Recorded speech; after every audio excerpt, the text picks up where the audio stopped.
салом дӯстон, имрӯз дар бораи замима ва гӯем бозиҳое нақл мекунем, ки хусусан барои кӯдакон пешбинӣ шудааст ва албатта он ба волидон, албатта ба падару модарон низ тавсия дода мешавад, чун баъзан шояд онҳоро, кӯдаконро овора карданд мумкин бо тариқи ин замимаҳо, ё ин ки баъзе аз ин замимаҳо албатта инчунин ба рушд ва ташаккулёбии кӯдакон низ пешбинӣ шудааст. Фақат ки қаблан огоҳ мекунем, ки аз ҳад зиёд машғул шудан бо умуман смартфон ё ин бозиҳо маслиҳат дода намешавад. Инак рафтем.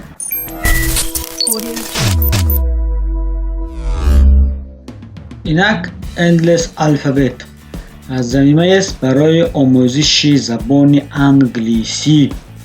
Яъне аз хурдсолӣ албатта донистани забони англисӣ ё ин ки гӯем ҳаракат ба он ин хеле хуб мешавад ва гӯем инчунин мешавад баъзе хуб барои оянда.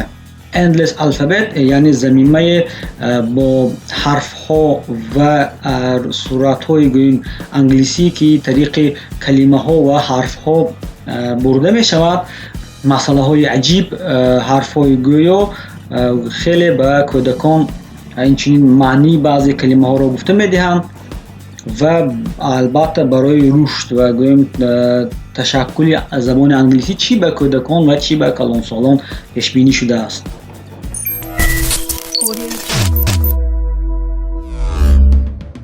Математика яъне риёзиёт, албатта гӯем ҳисобу китоб аз хурдӣ хеле ба гӯем кӯдакон фоидаовар аст. Умуман ба ҳама гӯем то кадом дараҷа хуб ҳисоб кунед, он қадар албатта дар ҳаёт ба шумо осон мегардад ва барои он ки шуморидан, ҳисоб кардан гӯем осон шавад, омӯзиши он низ бояд шавқовар бошад ва тариқи ана ин барнома метавонед бо шавқ рақамҳоро ва шумориданро омӯхта бошед.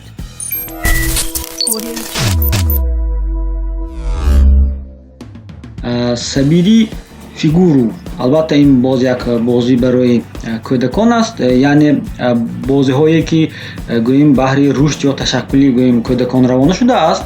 Ин бозӣ гӯем дар намуди демо 20 фигура дорад ва албатта барои он ки онро комилан истифода бурда бошед, бояд гӯем андаке маблағ пардохт карда бошед ва албатта ӯ меарзад ки пардохт карда бошед, чун гӯем аз якчанд ҷиҳат гӯем бозӣ хубии худро дорад, яъне чун русӣ мегӯянд моторика, мелкая моторика, гӯем ҳам ҷобаҷо гузории фигураҳо ва ҳам ташаккули гӯем фикрронӣ, ақлона, албатта тариқи ин бозӣ гӯем андак рушд меёбад.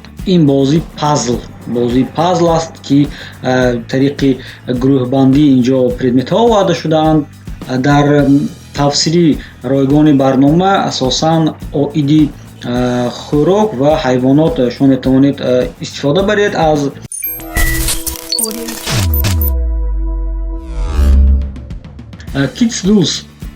Kids Doodle замимаи албатта ин низ то ҳадди имкон ройгон аст, ки барои гӯем рассомон ё ин ки гӯем кӯдаконе ки ба расмкашӣ шавқ доранд пешбинӣ шудааст. Тариқи он онҳо метавонанд ҳар намуд расмҳо кашида бошанд, инчунин расмҳои тобон бо ситорачаҳо, ки албатта ҳатман ин низ ба рушди кӯдакон равона шудааст ва кор медиҳад. Албатта ин замима на танҳо барои кӯдакон, албатта барои волидонашон низ хуб аст, чун метавонед рафти ё ки процесси расмкашиятонро тариқи плей боз тамошо карда бошед.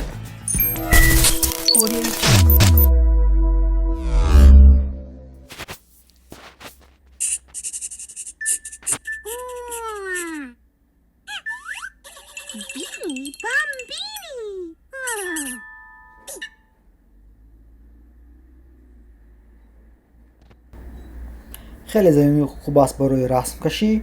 برای مثال موشک رو انتخاب میکنیم چون این سال موش است.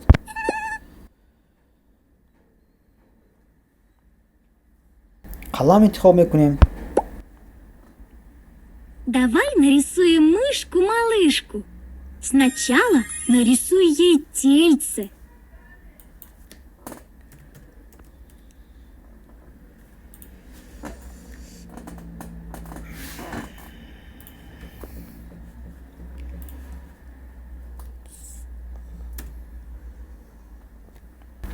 چون میبیند و میشنوید در این زمینه میگوییم یاردمی آوازی نیست و گرافیکی آورده شده است.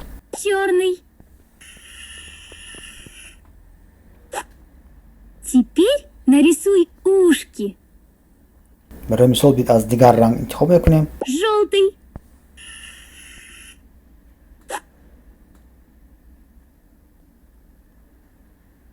Красный. Теперь нарисуй носик. Маленький кружок. چون میبینید با این رو کودکان هم رسمکشی و هم رنگ‌ها رو میآموزند. Коричневый. И усики. Короткие палочки. Синий.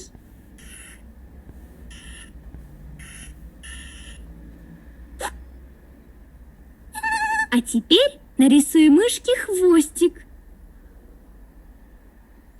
Фиолетовый.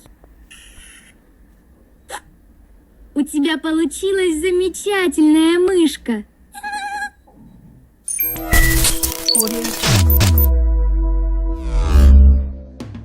خب این بودن یک چند زمینه‌هایی که طریق آنها گوییم با کودکان وقت گذرانی اندک مفید و خوش می شود. اگر شما استفاده میبرید، اگر استفاده میبرید پس لایک گذارید، شرح نویسید، برای کار با ما باشید.